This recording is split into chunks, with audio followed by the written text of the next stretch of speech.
Assalamualaikum warahmatullahi wabarakatuh. Salam sejahtera, salam Malaysia Madani, salam perpaduan, salam reformasi dan salam 30. Terima kasih kepada anda yang sudi bersama dengan saya di channel YouTube saya pada hari ini. Dan seperti biasa, bagi anda yang belum subscribe channel YouTube, ada butang subscribe tu, tekan butang subscribe. Ya, bagi yang telah pun subscribe channel YouTube, saya mengucapkan ribuan terima kasih kepada anda supaya kita dapat meluaskan lagi perkongsian kita. Dan jangan lupa ya, tolong like, sharekan seluas mungkin dan juga berilah komen-komen sama ada pro dan kontra anda di dalam channel YouTube saya ini ya. Setiap kali apa saja perkongsian yang kita kongsikan ya berkenaan isu-isu politik semasa. Dan semalam saya ada buat satu dalam channel YouTube, satu rakaman dalam channel YouTube yang saya mengulas tentang kenyataan Presiden PAS dalam muktamar, bagaimana beliau menyatakan tentang kerajaan perpaduan ini terdapatnya banduan dan juga kerajaan perpaduan ini juga terdapatnya kluster mahkamah. Jadi tak perlu saya nak ulang. Anda boleh ikuti klip video saya sebelum ini ya, semalam yang telah pun saya siarkan di dalam channel YouTube ini.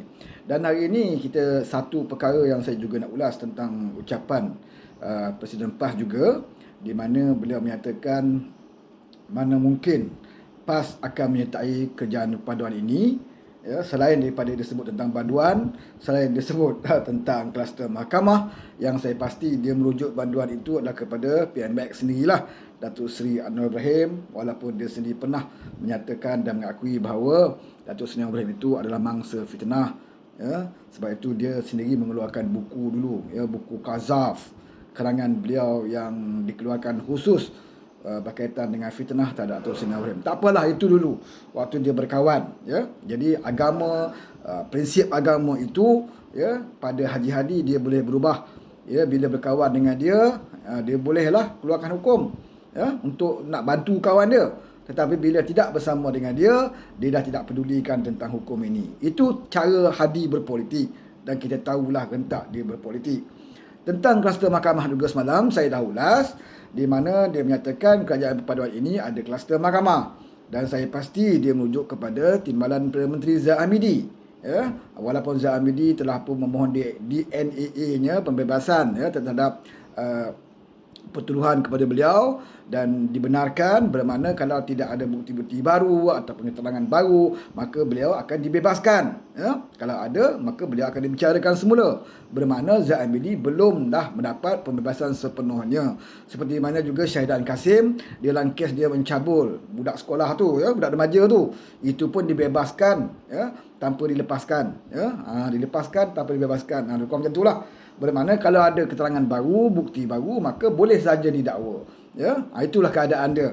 Dan saya dah jawab juga semalam tentang kluster mahkamah. Kalau nak fikir tentang kluster mahkamah, di dalam PN itu pun dah ramai kluster mahkamah, saudara ya. Dan satu lagi saya pun dah sebut semalam bahawa sewaktu muafakat nasional di antara PAS dengan UMNO dulu ya, ketika itu Najib adalah kluster mahkamah. Zain Hamidi juga waktu itu dah jadi kluster mahkamah. Tetapi kenapa pula PAS boleh berkawan waktu itu? Ya, walaupun kluster mahkamah, kenapa boleh berkawan? Sebab berkawan dengan PAS. Ya, maka tidak salah. Bila tidak sama dengan dia, kluster mahkamah tidak boleh dijadikan kawan. Ini yang saya katakan tadi, bahawa agama itu adalah menjadi barang dagangan yang murah kepada haji-haji awam. Okey, itu dah saya ulas malam ya, dengan panjang lebar. Hari ini saya nak ulas satu lagi perkataan yang disebut bahawa mana mungkin PAS bersama dengan kerajaan perpaduan, kerana kerajaan perpaduan ini adalah sebuah kerajaan yang kotor, najis, kata dia. Mana mungkin PAS nak mensucikan kerajaan yang dipenuhi najis. Takkan kita nak masuk tong najis untuk mencuci najis. Itu maksud dia. Ungkapan ini dulu pernah disuarakan oleh almarhum Ustaz Fadil Noor sewaktu dia mensihati Anwar Ibrahim ketika Anwar nak menyertai UMNO. Ya, tujuan Anwar dulu nak masuk UMNO adalah untuk membersihkan UMNO itu daripada amalan-amalan kronisme, nepotisme dan juga rasuah. Di samping itu Anwar juga ingin menerapkan nilai-nilai Islam itu di dalam UMNO. Itu cita-cita Anwar untuk menyertai UMNO ketika itu. Dan almarhum Ustaz Fadil Nur pernah menasihatkan, kalau nak cuci najis jangan masuk dalam tong najis. Ini perkataan almarhum Ustaz Fadil Nur kepada Anwar Ibrahim. Dan ayat ini jugalah digunakan oleh PAS sebagai alasan kononnya kenapa dia tidak mahu menyertai kerajaan perpaduan, sebab dipenuhi dengan najis. Tak mungkin PAS nak bersama dengan kerajaan yang ada najis. Itu maksud dia. Sebenarnya saudara, PAS sekarang ni dia tak sedar diri, Haji Hadi pun tak sedar diri bahawa dia telah pun bersama dengan najis-najis ini lama dah. Dia berada dalam tong najis semenjak daripada dia menjadi kerajaan Tebuk Atap dulu. Dia dah bersama dengan najis dah bergelumang dengan najis saudara. Sampai hari ini pun dia masih belum keluar daripada tong najis itu. Orang yang dah bergelumang dengan najis, hari ini dia nak bagi tahu, saya takkan nak cuci najis. Nak cuci macam mana kalau tubuh kamu dah dipenuhi najis? Saya nak bagi tahu jadi, kamu dah bergelumang dengan najis lama dah. Kenapa hari ini baru kamu nak kata kamu tak nak sertai kerajaan perpaduan kerana kerajaan perpaduan itu dipenuhi dengan najis, sedangkan tubuh badan kamu sekarang pun telah diselaputi oleh najis. Apabila kamu merampas mandat rakyat, apabila kamu bersekongkol dengan pengkhianat, itu adalah najis yang paling besar. Kamu bersekongkol dengan puak-puak yang mengamalkan scheme of things, yang membeli wakil-wakil rakyat dengan harga yang begitu murah kerana nak berkuasa. Abah kau menubuhkan kerajaan dengan mewujudkan kabinet yang paling ramai kerana nak dapatkan sokongan. Semuanya diumpan dengan wang dan juga jawatan dan kedudukan. Haji Hadi sendiri pun dapat jawatan sebagai duta khas Timur Tengah, walaupun tidak pernah pergi ke Timur Tengah. Makan gaji buta. Berapa ramai duta-duta khas waktu itu? Berapa ramai penasihat-penasihat yang bertaraf menteri ketika itu? Kerana apa? Kerana ini adalah umpan yang diberikan oleh abah kau selepas dia terlibat di dalam pengkhianatan melalui langkah Sheraton. Langkah Sheraton itu juga diakui sendiri oleh Haji Hadi, dia terlibat secara langsung. Dia pernah memujuk Mahathir untuk meninggalkan kerajaan Pakatan Harapan. Konon-kononnya untuk mewujudkan kerajaan Melayu Islam. Dia akui sendiri saudara. Bermakna ketika itu pun Haji Hadi telah disalaputi oleh najis-najis ini. Hari ini dia bercakap tentang dia nak menghindari najis. Ini amat melucukanlah, saya nak bagi tahu. Hari ini dia berada di dalam sebuah kumpulan yang di dalamnya itu ada kluster mahkamah. Tidak boleh dinafikan. Di dalam kumpulan yang terlibat juga dengan rasuah. Apa bukti dia? 2 pilihan raya di Terengganu, ada pilihan raya di Terengganu diadakan semula, pilihan raya di Terengganu diadakan semula kerana adanya amalan rasuah berlaku. Ini disahkan oleh mahkamah. Maksudnya dalam Perikatan Nasional itu juga ada kes rasuah. Dalam Perikatan Nasional itu juga ada kluster mahkamah yang akan masuk mahkamah bila masa saja sekarang ini. Di dalam Perikatan Nasional itu ada orang yang digelar sebagai semburit. Jadi parti yang kamu ada sekarang ini pun dipenuhi oleh najis-najis, wahai Haji Hadi. Sebenarnya macam ni lah saudara. Sebenarnya macam ni lah. Sebenarnya tidak ada tawaran pun. Tidak ada tawaran pun. Kerajaan perpaduan ini pun bukannya tidak waras, nak menawarkan kepada parti lebay ini untuk bersama dengan kita. Sebab bagi kita, tawaran yang telah dikemukakan oleh Kebawah Duli Yang Maha Mulia Tuanku Yang Tuan Agong kepada mereka tolak mentah-mentah. Kalau Agong pun yang menawarkan, mereka tolak mentah-mentah, tak masuk akal lah kalau PMX ke pimpin-pimpin parti lain dalam kerajaan perpaduan yang nak tawarkan kepada kamu. Agong pun kamu tak dengar, apatah lagi orang lain. Jadi buang masa lah kerajaan perpaduan nak tawarkan kepada kamu, tak timbul pun. Tetapi kamu perasan, Kamu perasan seolah-olah kamu ditawarkan. Maka kamu menjawab, mana mungkin kami nak masuk ke dalam perpaduan sebab dipenuhi oleh najis. Mana mungkin kami nak masuk ke dalam perpaduan kerana adanya banduan. Mana mungkin kami nak masuk ke dalam perpaduan kerana adanya kluster mahkamah. Sedangkan tawaran tidak ada. Kamu perasan sebenarnya Wayadi. Ibarat macam anak kita lah, anak dara kita. Ya, tak ada pun orang mana lelaki datang meminang. Tiba-tiba kita bagi tahu dengan orang kampung.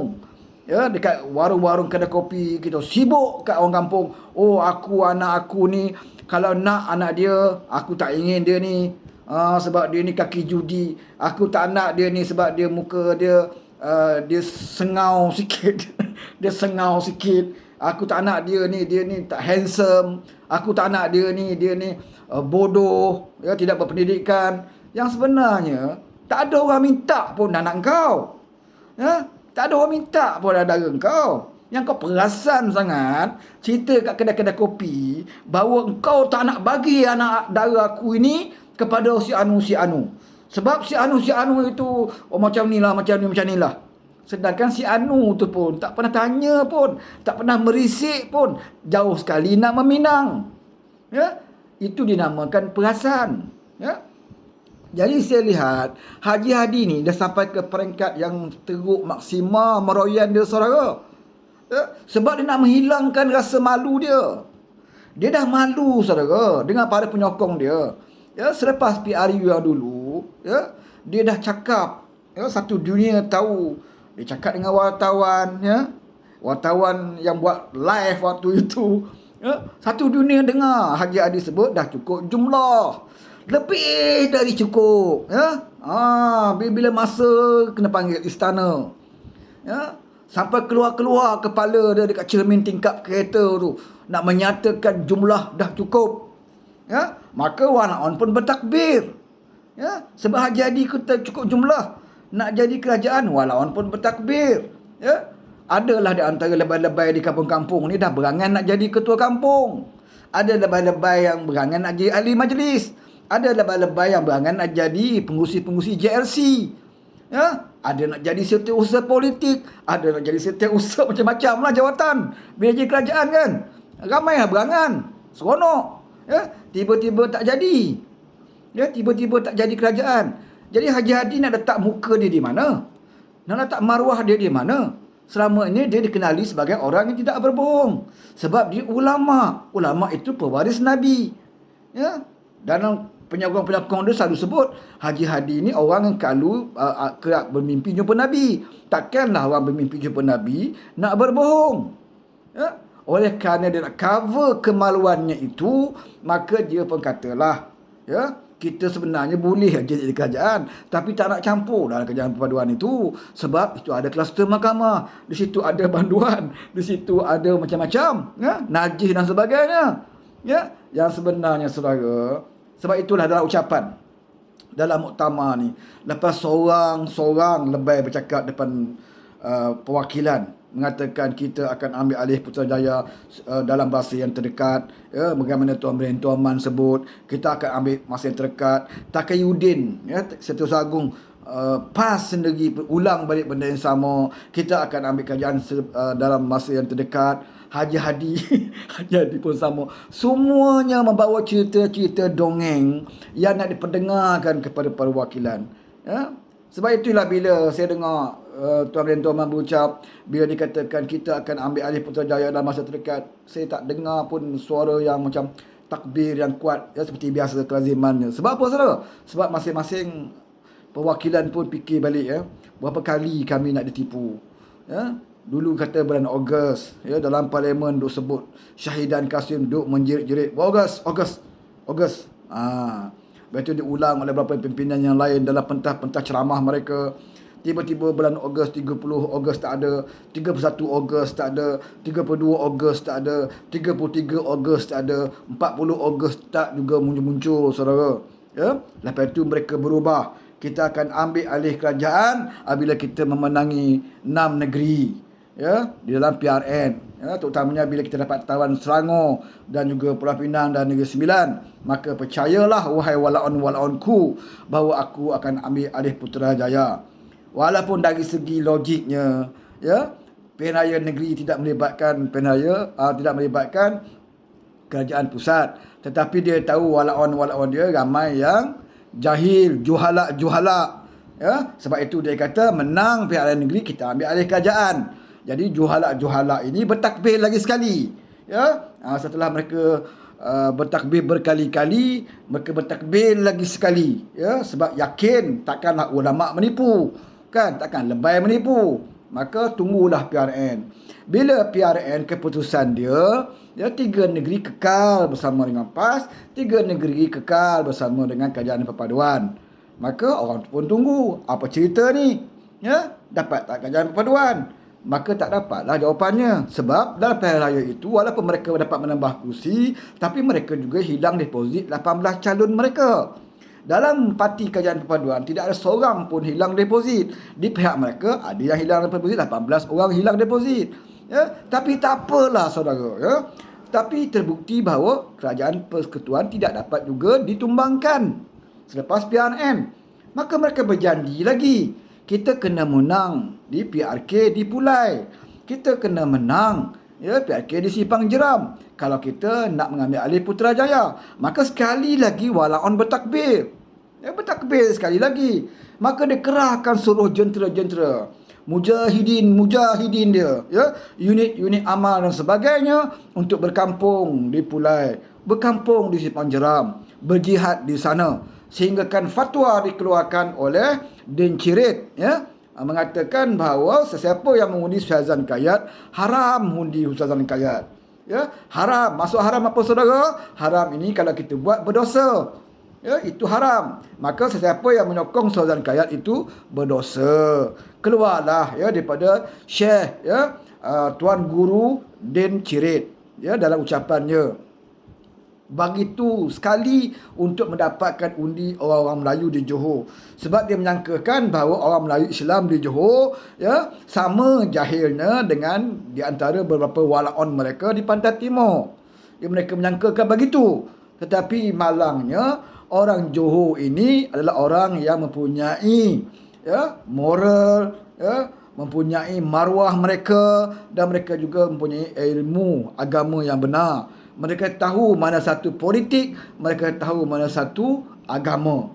Ya, agama dan politik itu memang tidak boleh dipisahkan, tetapi agama tidak boleh ditunggang untuk politik. Ya, agama adalah satu agama yang kalau kita dapat kuasa melalui politik, kita gunakan kuasa kita untuk melaksanakan agama. Bukan kita gunakan agama untuk kita mendapat cita-cita politik. Itu dipanggil tunggang agama. Jadi orang Johor dapat membezakan itu. Maka orang Johor tolak mentah-mentah parti lebay ini. Mereka tolak di Pulai, mereka tolak di Sipang Jeram. Ya? Oleh kerana mereka gagal di situ, tak dapatlah mereka nak bentuk kerajaan di Persekutuan. Seperti mana mereka janjikan. Tak apalah, kata Tok Lebay. Kita ada satu lagi pilihan raya. Di mana? Di Pelangai, ya, di Pelangai kita nak menang kali ini. Kalau tak Persekutuan pun, percayalah, katanya ada 4 adun akan melompat, kita akan perintah negeri Pahang. Ini janji lagi sekali dibuat, ya, janji sekali lagi dibuat di Pelangai kepada para juhala ini, ya, supaya percaya bahawa menang di Pelangai, 4 adun akan lompat kepada kita, kita akan merintah negeri Pahang. Macam tu. Itu cara muslihat politik mereka, saudara. Tetapi sekali lagi orang Pelangai membuktikan bahawa kami tidak sebodoh seperti walaon-walaon kamu. Datanglah Sanusi 2-3 kali daripada Kedah ke Pelangai. Mencarutlah Sanusi setiap malam dalam pentas ceramah mereka. Bagi orang Pelangai, kami tidak sebodoh walaon-walaon di Kedah, ya, yang mengatakan mencarut itu satu perkara yang baik.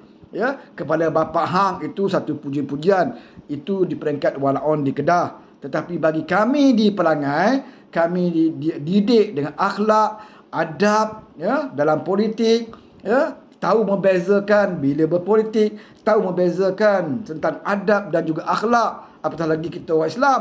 Maka sekali lagi mereka ditolak di Pelangai, ya. Dan hari ini mereka masih lagi bercakap dalam muktamar mereka dan menjanjikan benda-benda yang sama, tetapi walaon-walaon di bawah, ya, masih lagi ya, mengharapkan ya, bantuan daripada Allah Subhanahu Wa Taala. Ya, apa kata daripada mereka, tidak mustahil. Ya, kalau Allah kata kun, ya, kun fayakun. Kalau dia kata jadi, jadilah. Ya, betul lah tu. Ya, kalau kuasa Tuhan, betul. Saya pun dan saya beriman dengan kuasa Tuhan. Ya, kalau Tuhan nak bagi kita jadi kerajaan, tanpa pilihan raya pun kita boleh jadi kerajaan. Kalau Tuhan nak jadikan kita wakil rakyat, nak jadikan kita ada parlimen, tanpa kita masuk bertanding pilihan raya, boleh saja Tuhan jadikan kita sebagai wakil rakyat. Ya, itu kuasa Tuhan. Tetapi mengikut adat dunia, ya, dunia punya cara tidak masuk akal lah saudara. Ya, kecuali saudara daripada jenis-jenis orang yang sentiasa sudi, ya, untuk menggadaikan, mencagarkan otak saudara kepada puak-puak lebay ini. Sebab itu kalau nak datang ceramah ke, nak datang muktamar ke, ya, bawa otak sekali. Jangan tinggalkan otak di rumah, datang muktamar bawa kepala lutut. Kalau datang muktamar bawa kepala lutut, kamu akan jadi makanan kepada pak-pak lebay, terutamanya hadi awam. Itulah saya nak ulas, ya.